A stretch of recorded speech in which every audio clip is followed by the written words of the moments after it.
So now that we explained the purpose of potentiating and activating a muscle, I'm going to go through with exactly how to do it. So what I want you to do is watch me. Now, a lot of times people will rush through their warm-up. Do not rush through your warm-up. Do not start sets out of breath. What happens is you only have so many resources. We have glucose, we have fat that can produce energy, and then we have oxygen that can produce ACP and energy. But we never want to get to the point where the set is ended by oxygen deprivation. So always start with your heart rate at a normal level. It's never going to be low, especially when you're working out. But you don't want to be huffing and puffing when you start your set. Otherwise, you're not going to get optimal performance. You're not going to recruit the most amount of fibers. You're not going to get as much work done. You're not going to stimulate as much growth. So always start your sets fresh. Now, as we pyramid up, we've warmed up, we've loosened up. So now we are going to do this every exercise, not just the first exercise, because every exercise, as I explained before, we're reprogramming motor unit recruitment patterns. So now, just like swinging a baseball bat, now we're throwing a football. Two different movements, and we want to reprogram that. That way, by the time we reach our top set, our body is familiar with the movement enough that it's been programmed, and you can just execute without thinking about it. So, the way you warm up and potentiate is the way you're going to execute that top set. So just because the weight is light doesn't mean you blow through it, and doesn't mean you treat it any differently than you will your top set. So right now, as I'm warming up, pyramiding up, I'm pretending like this is my top set. I'm pretending this is 500 pounds. I want a strong contraction all the way up. So even though it's light, it's a joke, to me, I'm treating this like it's heavy. I'm gonna get the acceleration that we talked about under control and engage the muscle. So.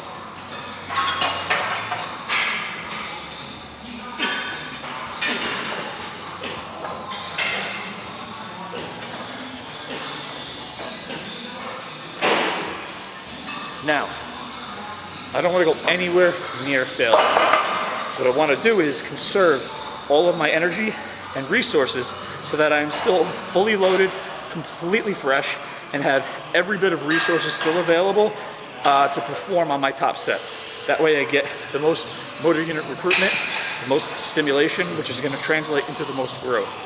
So what I basically tell people is do about 50% of your potential reps. So even though I probably could do this for 30 reps, I do 8 to 10. And that's all that I do. So now what I'm going to do is I'm going to slap a plate on it.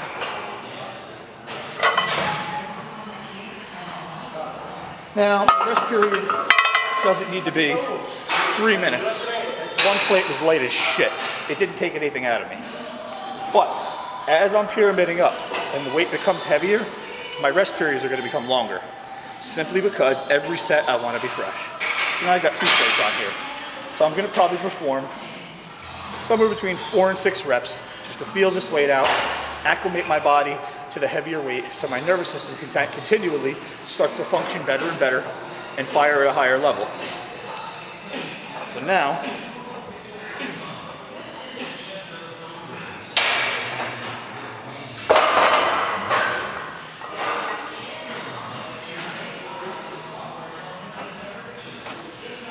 every rep that I do, I'm chasing that contraction, that peak contraction, that cramping contraction. Because when I get to the top weight, I'm not going to be able to chase that contraction. It's going to be so heavy that I'm going to have to just perform the movement and move the weight. However, if I practice properly all the way up, the contraction's going to be there. So this weight is a little bit heavier. So with one plate, I might have just did it in 45 seconds, loaded the plate and go. This is 2 plates. So now I'm probably going to do 60 to 90 seconds. All right, so now it's been about 90 seconds because I just loaded to 3 plates. So again, same thing. I'm trying to maintain that acceleration. The acceleration is going to slow down as the weight gets heavier, but I'm trying to maintain that acceleration anyway. My intent is to still execute that way. I'm still controlling the eccentric, still operating in my active range of motion, doing everything the same.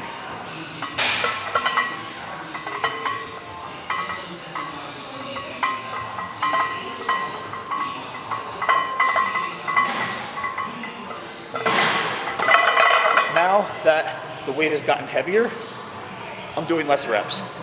I just want to feel the weight. I just want my nervous system to activate more under the weight, continually elevating and drawing out my potential. So now we're going to 4 plates.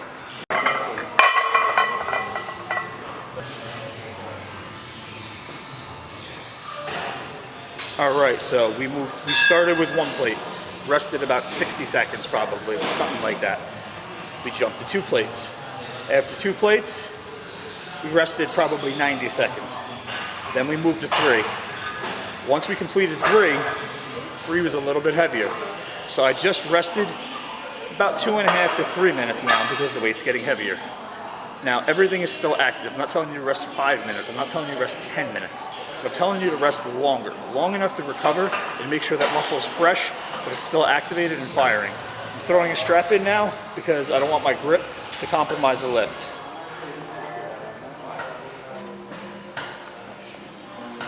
Now this is not my top set because I can do 5 plates on this, even though I'm a weak post-show.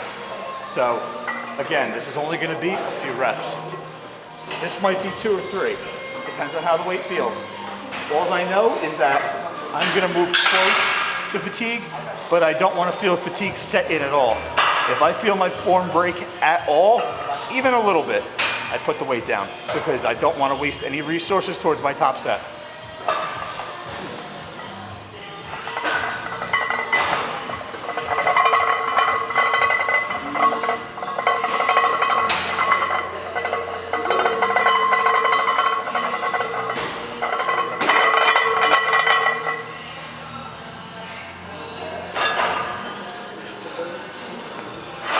Now we're going to move to 5.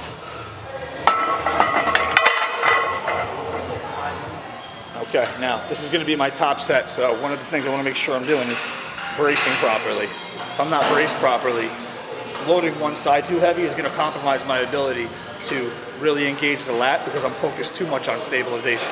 So always make sure you're braced properly when you're doing something unilateral, especially when it's heavy, so that stabilization is not compromising your performance. So I'm going to wrap in here again. This is going to be my top set. Now I just rested about 3.5 minutes, maybe, almost 4. Now a lot of people are too afraid to rest that long.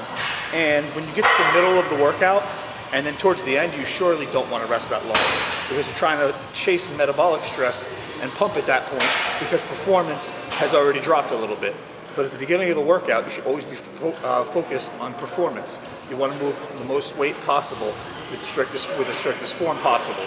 So I'm taking very, very long rest periods right now while my performance is high. So this is going to be 3 to 4 minutes. And now what I'm going to do is I'm going to go to failure.